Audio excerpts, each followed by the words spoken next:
मन में कभी सवाल नहीं उठता आपको कि जब हमने रोड टैक्स दे दिया तो ये टोल टैक्स क्यों देना? या तो हम रोड टैक्स नहीं भरे तब समझ में आता है, रोड टैक्स भी दे रहे हैं फिर टोल टैक्स क्यों? हमारे ही रोड टैक्स के पैसे से रोड बन रही है, फिर उसी पे चलने के लिए और टोल टैक्स क्यों?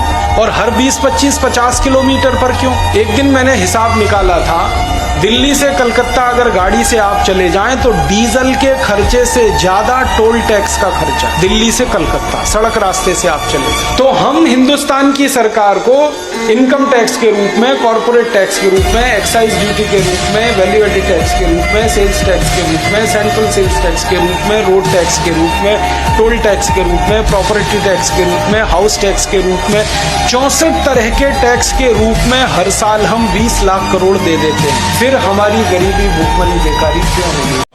ये चम्मच कितने रुपए की होगी? गैस कीजिए। आप बोलेंगे 20 रुपए, 30 रुपए, बहुत से बहुत 100 रुपए। गलत। ये एक चम्मच 810 रुपए की है। ये जग 1247 रुपए का है और ये करछी 1348 रुपए का। चौंकिए मत, ये गजब का कारनामा मध्य प्रदेश में हुआ है। हैरान करने वाली कीमतों पर ये बर्तन मध्य प्रदेश में महिला बाल विकास विभाग ने खरीदे हैं। एमपी के सिंगरौली जिले में 1500 आंगनबाड़ी केंद्र के लिए सरकार ने बर्तन खरीदे। वर्क ऑर्डर में बताया गया कि एक चम्मच की कीमत 810 रुपए। ऐसे में 46,500 चम्मच 3 करोड़ 76 लाख रुपए में खरीदे गए। एक करछी की कीमत 1348 रुपए है। ऐसे में 6200 करछी 83 लाख रुपए में खरीदी गई। यही नहीं, पानी पीने वाले एक जग की कीमत 1247 रुपए लगाई गई। इस हिसाब से कुल 3100 जग करीब 38 लाख रुपए के खरीदे गए। कुल मिलाकर बर्तन खरीद के नाम पर मध्य प्रदेश सरकार ने करोड़ों रुपए का घोटाला किया। जब सरकार से सवाल पूछा गया तो उसने चुप्पी साधी। साफ है, मध्य प्रदेश की बीजेपी सरकार पीएम मोदी के फंडे पर ही आगे बढ़ रही है और जनता के पैसे लूटकर मौज उड़ा रही है। हमारे देश में राजस्थान नाम का एक राज्य है, वहां एक सरकार चला करती थी थोड़े दिन पहले, भारतीय जनता पार्टी की। उस सरकार की मुख्यमंत्री थी वसुंधरा राजे सिंधिया। वसुंधरा राजे सिंधिया सरकार ने राजस्थान में एक फैसला किया।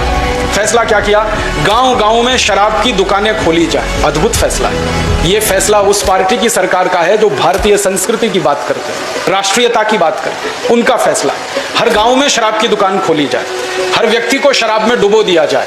ये उनकी नीति और ये उनका फैसला। किसानों ने इसका विरोध किया और किसानों ने कहा कि हमको गांव में शराब नहीं चाहिए, पीने का पानी चाहिए।